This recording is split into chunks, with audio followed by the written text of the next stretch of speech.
When Canada's first ministers line up for a photo op, three of the most powerful, the most influential, broke through some glass ceilings to get there. Christy Clark is the veteran. She's been at the head of the BC table since 2011. Kathleen Wynne took the lead in Ontario in 2013. And Rachel Notley has been in charge in Alberta for just over a year.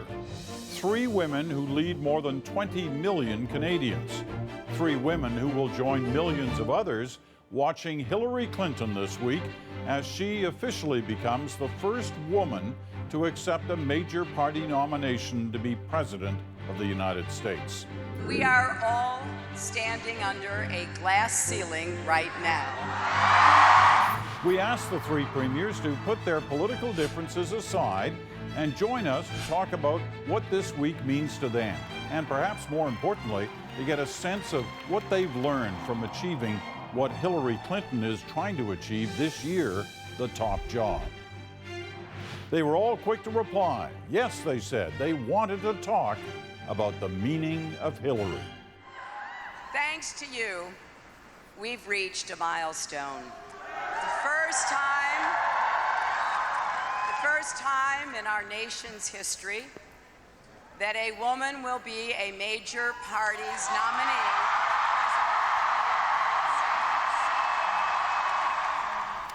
Premier Wynne, let me start with you. Aside from being able to say it's a milestone, aside from being able to say it's the first time, what's the significance of this moment we're about to witness?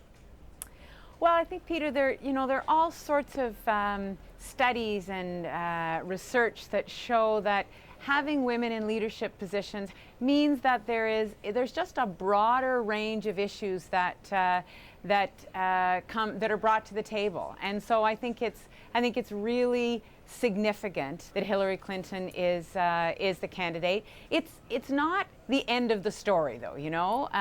It's not like this is the breakthrough, and from here on in we don't have to think about that glass ceiling. Premier Notley, how do you see the impact of this? Well, I think that it is very inspirational in terms of being a role model. It's absolutely wonderful, but it needs to be tied to very intentional decisions throughout all the work that is done by people in power, including Hillary Clinton and all those around her, to ensure that the role of women is promoted and that opportunities for women are actively promoted and presented, because it won't happen organically. I can tell you that for sure. And Christy, remember in 2013 when I became the premier in Ontario and we had the COF meeting in Ontario, there were 6 female premiers. That's right. And people were saying, wow, we've done this, and we were, those of us who were there were saying, like, we got to be a bit cautious about this. This story's not over. Premier Clark? Yes, it's true. Well, I think when women young women see me or Kathleen or Rachel or Hillary Clinton in the chair of leadership, they think suddenly that window is open to them. And it's really true, as Kathleen said, that a woman's experience is necessarily a little bit different from a man's.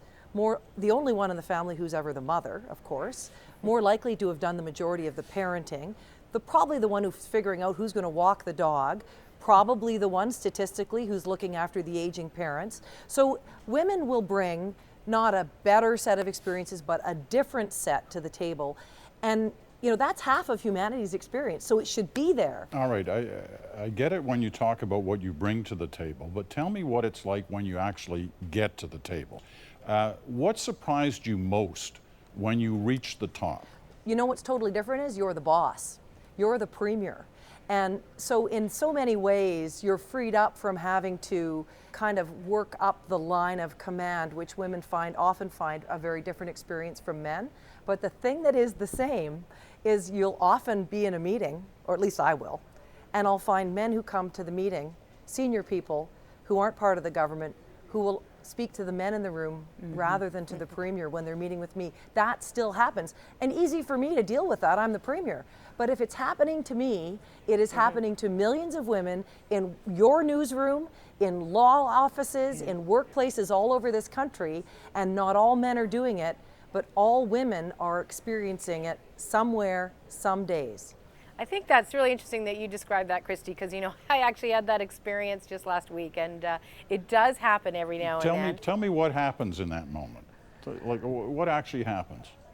I think it's just a question of, engaging in the conversation and redirecting their attention to you, and then sometimes sort of doing the same thing to them and looking at someone else, and, is a thing. Premier Wynne, have you met that kind of political resistance because of your gender? Yeah, I was just smiling because I've actually had the experience of just sort of moving over and making eye contact, forcing that eye contact, But the other thing that happened, I found when I got into this role, was that there were assumptions about how I was going to behave as the Premier. Now, I want to have a decision-making process that is inclusive. I think it's something that a lot of us as women want to do and try to do. But that's not necessarily what people expect of me. I mean, there have been many moments where I know there's been an expectation that we're going to have a more hierarchical moment. That I've turned it back on people and said, no, we're going to have a conversation now, and we're going to figure this out together. But one thing I do want to say that's neat about being at the top, which I think is really important to this issue of continuing the efforts in this regard, is remembering that when you're at the top, that you need to always check yourself in that matter. So for instance, when I was expanding our cabinet, people in the media and other commentators were speculating on who might be added, and they suggested, this one MLA might be added, but we couldn't possibly do that because she was about to give birth. And so, of course, not only was she added to cabinet, but so too was another colleague of hers whose due date was this last weekend. And so we have two new mothers in cabinet, and it was such an amazing moment the first time she got up in question period to answer her first question wearing baby Patrick. It was lovely. And it's really important for us to question those assumptions that inadvertently negate women's ability to participate fully in the jobs that they have. I'm interested in the story because when 2001, when I had Hamish, I had just been appointed to cabinet. I wasn't allowed to bring him in the legislature. So good for your legislature, Rachel. Things have changed. All right, I want to play you a clip that you may well have heard. It's a couple of years old now, but it's the former Australian Prime Minister, Julia Gillard. She gave a speech. She was mad. She was really mad about the treatment she'd been getting from the then opposition leader, Tony Abbott. And this is what she said in the Australian Parliament with him sitting right across from her. Listen to this. I was offended too by the sexism, by the misogyny of the Leader of the Opposition catcalling across this table at me as I sit here as Prime Minister. If the Prime Minister wants to, politically speaking, make an honest woman of herself, something that would never have been said to any man sitting in this chair. I was offended when the Leader of the Opposition went outside in the front of Parliament and stood next to a sign that said, "Ditch the witch." I was offended when the Leader of the Opposition stood next to a sign that described me as a man's bitch. I was offended by those things. Misogyny, sexism, every day from this Leader of the Opposition. Quite the speech. Premier Clark, have you ever felt the need to say anything like that?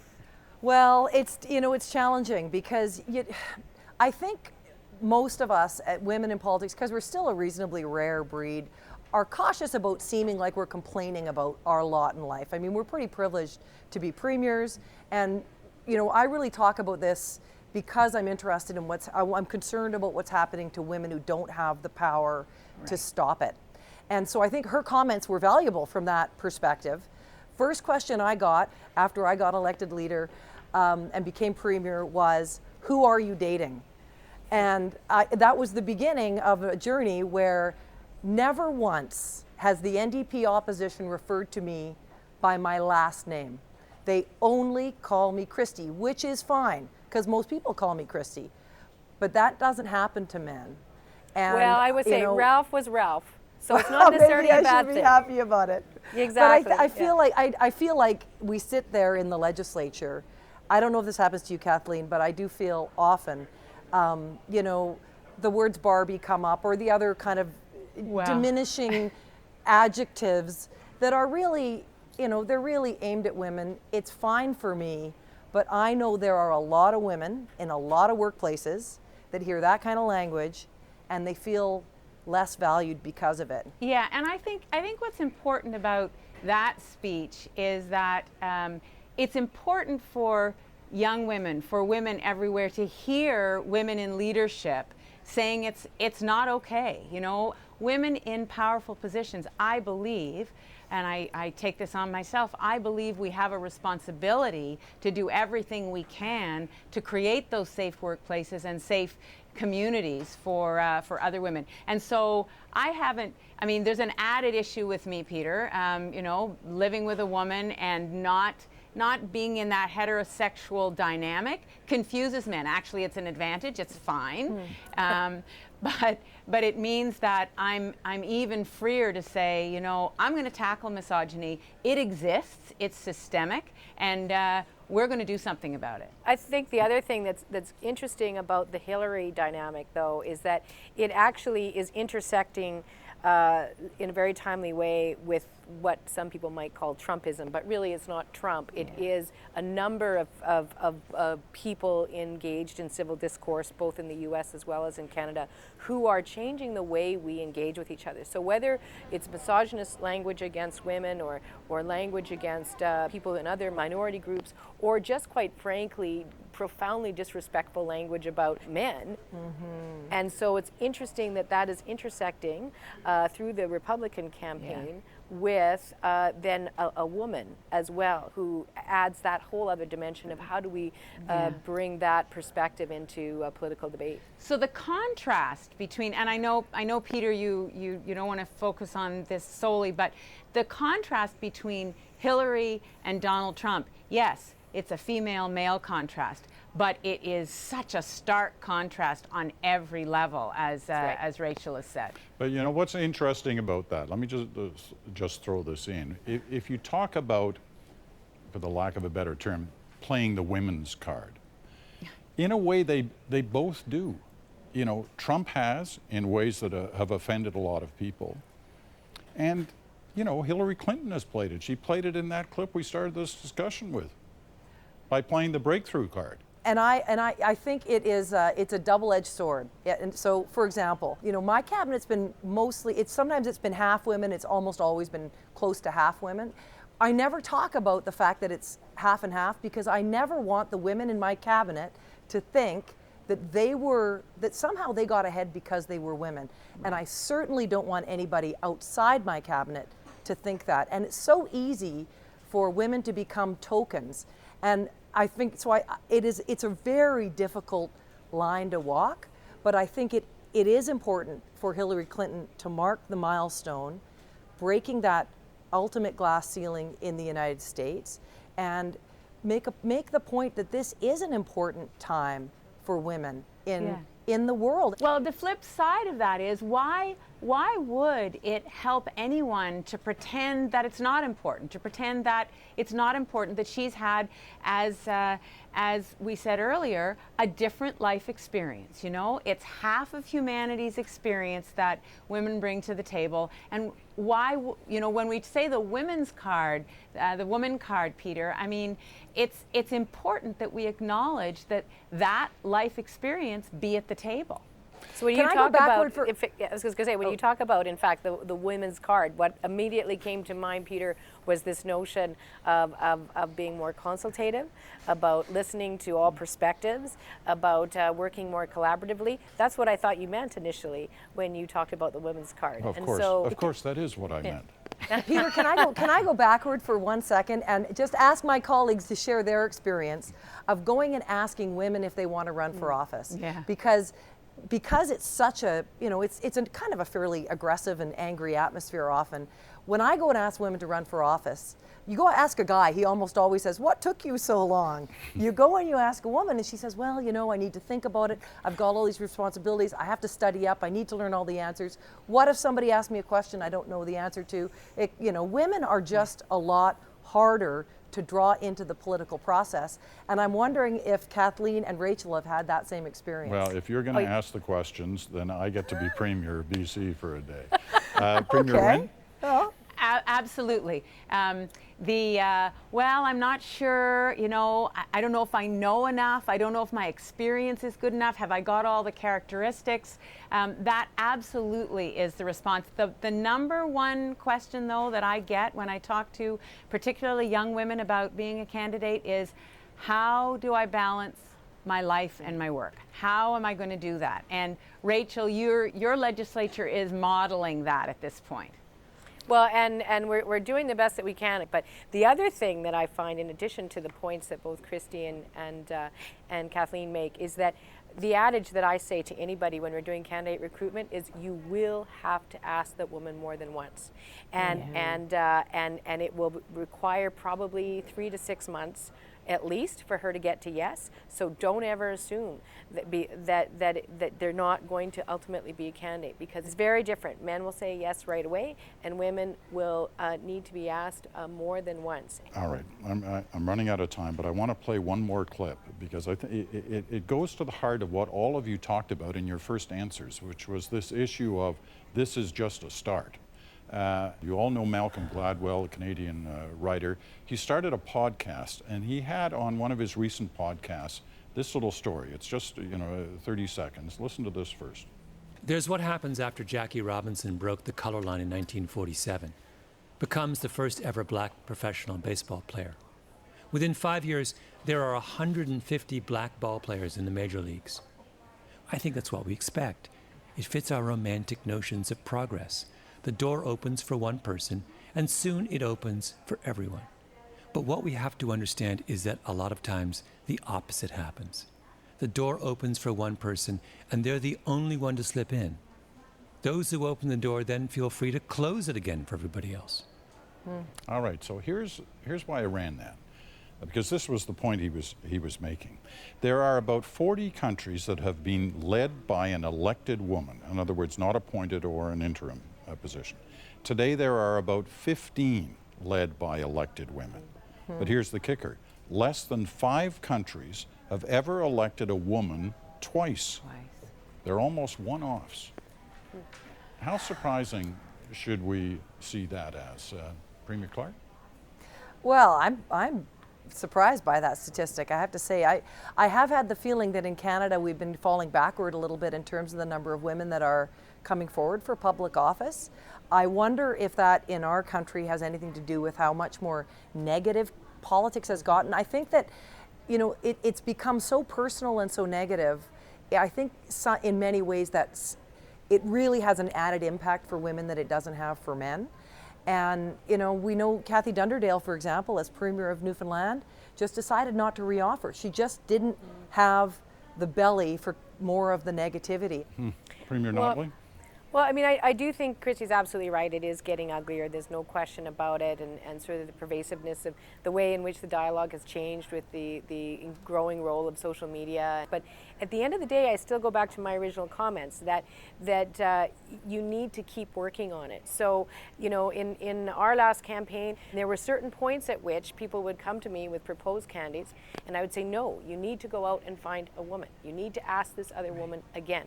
And the fact of the matter is this stuff still doesn't happen organically. The wage gap between men and women is growing.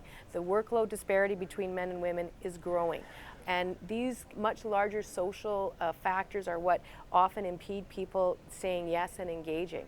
And so one of the ways to counter that, apart from dealing with these much larger issues, is to work harder to get that level of equity. And you need to state that as a plan and a goal, and then work the plan, because it won't happen just because you wish it. All right, Premier Wynne, you get the last word. I appreciate both of what the other two premiers have said, but I wonder if those numbers are really about the candidates, or whether they're about the electorate, that they're not ready to do this a second time.